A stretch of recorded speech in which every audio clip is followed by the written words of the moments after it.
اللهم صل على سيدنا محمد وعلى آل سيدنا محمد أفضل صلواتك بعدد معلوماتك وبارك وسلم وصل عليه. أعوذ بالله من الشيطان الرجيم. بسم الله الرحمن الرحيم. يا أيها الذين آمنوا كلوا من طيبات ما رزقناكم واشكروا لله إن كنتم إياه تعبدون. صدق الله العظيم وصدق رسوله النبي الكريم. یا ایها الذین آمنوا ای ایمان والو کلو خری من طیبات د پاک رزقنا ما هغه رزقناکم هغه رزق چې درکړې مونږ تاسو ته واشکرو او شکر کوي لله الله جل شانه لرا ان کنتم کچریی تاسو ایاه خاص دی الله جل شانه لرا تعبدون عبادت کوي. یا ایها الذین آمنوا کلوا من طیبات ما رزقناکم دی آیت کریمه نه مخکې آیاتونو کې د رکوع په اولنی آیت کې الله جل شانه ټول خلقو ته هغه مسلمانان دي کافران دي ټول په دې کې شامل دي.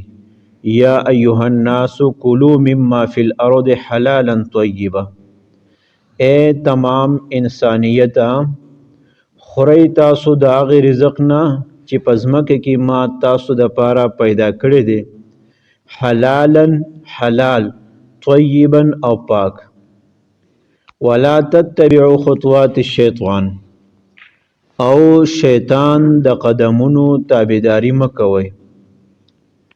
په دې آیت کریمه کې الله جل شانه ایمان والو ته خطاب کوي، صرف ایمان والا.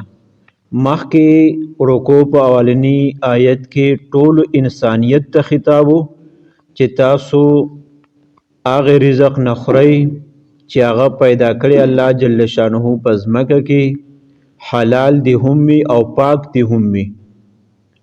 حرام سیزونه مه خورئ او ناپاک پلید سیزونه مه خورئ. په دې آیت کریمه کې الله جل شانه ایمان والو ته خطاب کوي یا ایها الذین آمنوا اے ایمان والو کلو خری من طیبات ما رزقناکم د هغه پاک رزق نه چې مونږ تاسو د درکړې دی د هغې نه تاسو خورئ. نو مطلب دا دی چې حلال دی هم وي دغه رزق او پاک دی هم وي او یوازې الله جل شانه ټول انسانانو ته نه یوازې مؤمنانو ته دا حکم نه کوي بلکې الله جل شانه انبیاء کرامو ته هم دا خطاب کړی دی چې تاسو د حلال رزق خورئ. لکه سورة المؤمنون کې اتلسمه سپاره سورة مؤمنون آیت نمبر 51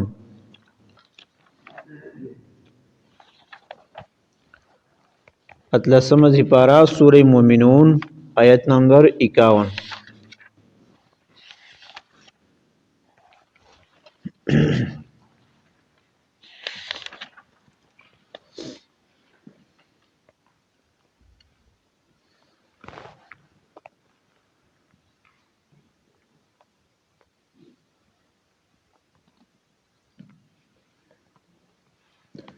اللہ جل شانہ فرمائی سورہ مومنون آیت نمبر 51 درہم رکو یا ایها الرسول کلوا من طیبات وعملوا صالحا انی بما تعملون علیم.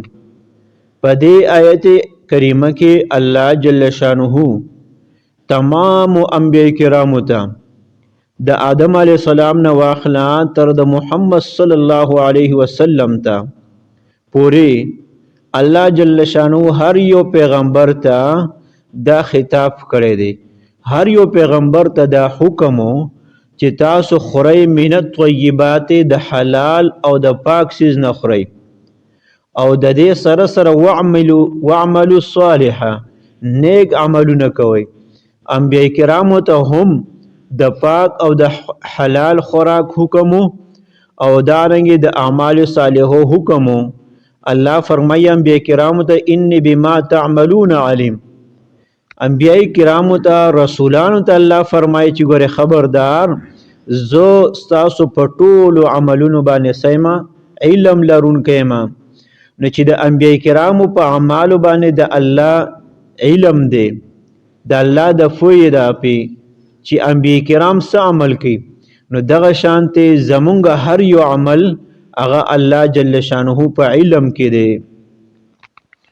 نو الله تعالی په دې آیت کریمه کې